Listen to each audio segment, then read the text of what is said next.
8h21. On revient sur, évidemment, cet écrasement du A320 dans les Alpes françaises. Ça s'est passé mardi, vous le savez.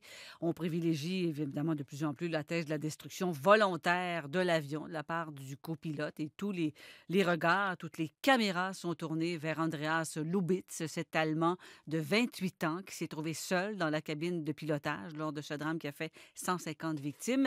Comment prévenir ce genre d'événement malheureux? Est-ce que c'est prévu dans la formation de pilotes? Vous savez qu'on a ici, dans la région, à l'école de pilotage du cégep de Chicoutimi, ce qu'on appelle aussi le Centre québécois de formation en aéronautique. Donc, on forme des pilotes ici dans la région. On en parle avec Serge Boucher, directeur du centre. Monsieur Boucher, bonjour. Bonjour, bon matin. Bon matin à vous aussi. Alors, j'imagine que ça, c'est un événement qui a dû vous secouer, vous aussi, hein. Quand on est dans le domaine, là, vous avez dû en parler toute la semaine, vous aussi, hein? En effet, c'est un bien triste événement et au départ, les informations qu'on possédait, on avait de la difficulté à comprendre. On n'arrivait pas à une conclusion où un membre d'équipage aurait pu précipiter lui-même l'appareil au sol, là. Exact, oui. Est-ce qu'on discute de ça dans la formation des pilotes, de la détresse psychologique? Pas directement. Il y a les gens, en tout cas dans le diplôme d'études collégiales que nous offrons, bien sûr qu'on parle de notions de facteurs humains, de facteurs de la réomédecine. Donc, c'est abordé au niveau d'une préoccupation en termes de capacité à faire le travail de façon adéquate, là, d'inviter les jeunes à s'habituer à déclarer qu'ils filent peut-être pas à leur employeur, que bon, ils vivent peut-être des situations particulières, puis de pas se gêner d'en parler. C'est comme ça que c'est abordé, mais on forme pas comme tel des médecins. Je dirais que les gens sont invités à être attentifs à leurs confrères pour voir s'il y a des comportements qui changent. Et éventuellement, il y a des systèmes implantés, même ici dans l'école, mais dans les compagnies aériennes, ce qu'on appelle un système de gestion de la sécurité, où les gens sont invités à faire des rapports, dans le sens, ça peut aussi bien toucher les comportements que des choses au niveau des façons de faire de la compagnie qui pourraient mettre à risque nos opérations. C'est ça, il faut être attentif, donc, si je comprends bien. Et il y a un journal allemand aussi qui rapportait que le copilote avait eu un épisode dépressif grave, qui avait fait l'objet de traitements psychiatriques sur une durée totale de 18 mois, qu'il était toujours sous traitement. Est-ce que, d'après vous, c'est une situation normale dans l'industrie? Oui et non. Bien sûr que les pilotes, c'est des êtres humains comme les autres, là. Il peut y avoir des périodes où plus sombres dans leur vie. Mais normalement, lorsque les gens sont médicamentés, en tout cas dans les plus petits appareils, ils ne peuvent pas se retrouver seuls à bord d'un aéronef. C'est contre-indiqué. Mais à partir du moment où on parle de grosses compagnies qu'ils ont des structures qui sont toujours deux dans les appareils, on sait que bon, il y a des quelques failles, mais ils sont toujours minimalement deux. Donc à ce moment-là, il y a comme une genre de tolérance ou d'acceptation à partir du moment où les médicaments qui sont pris sont pas nécessairement très forts, là. Oui.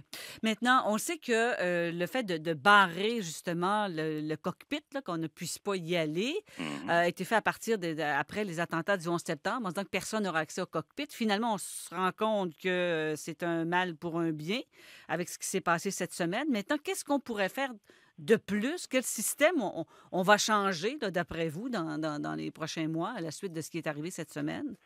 Bien sûr qu'à chaque fois qu'on introduit un nouvel élément dans les façons de faire des compagnies aériennes, ben il y a des nouveaux éléments de risque qui apparaissent en même temps. Euh, le système est quand même mis en place, était quand même très très bien pensé, réfléchi, mais jamais il y a eu cette approche de dire que ce serait un des deux membres d'équipage qui poserait le geste. Mais quand vous me dites directement qu'est-ce qu'on peut faire, je pense que le Canada a bien réagi. Notre ministre des Transports a demandé aux compagnies, puis déjà certaines compagnies avaient annoncé que dorénavant, chaque fois qu'un membre d'équipage quitterait son poste, qu'il y aurait quelqu'un d'autre dans la cabine qui viendrait prendre sa place, de façon à ce qu'il reste toujours deux. Ça peut être un agent de bord, un responsable des agents de bord. Les compagnies verront ce qu'ils vont faire avec ça. Mais déjà, ça a été annoncé. Fait que ça éviterait qu'une seule personne se retrouve seule dans le poste de pilotage. Exactement. Cet ordre provisoire a été donné hier ou avant-hier. Il y a déjà Air Transat, Air Canada qui ont dit qu'ils vont justement adopter cette telle mesure, que le pilote, il n'y aura plus jamais un copilote ou le pilote seul dans le cockpit. Déjà, j'imagine, vous, avec les étudiants, est-ce que vous allez changer des choses? Est-ce que, je sais pas, mais qu'est-ce que ça peut changer justement dans la façon d'aborder ce métier-là avec ceux qui veulent le faire? Ah, mon Dieu, je dirais, chère Madame Larouche, ça ne changera pas essentiellement la formation. C'est sûr que s'il y a un changement réglementaire, c'est là que les jeunes vont se voir informés du règlement et le pourquoi du règlement et l'historique du règlement. Donc, c'est dans cet esprit-là, là, quand un règlement est mis en place, c'est peut-être important là, de dire pourquoi et la cause, qu'est-ce qui tend à protéger.